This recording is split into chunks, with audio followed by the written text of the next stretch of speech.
nothing without my work. With my hands I softly weave little dreams in every bead. Copper pearls and stones so bright, I turn them into rays of light. Every pace I make with care, a touch of love is hidden there. Through my art, my heart shines too. Each little jewel feels pure and new.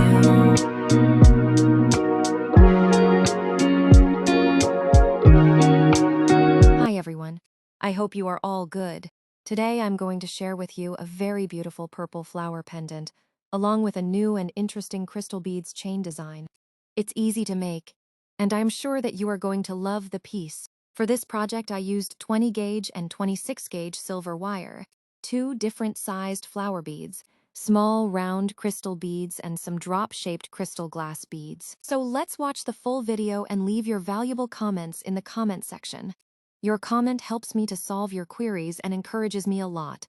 Always think positive and be creative. Have a nice day. Thank you.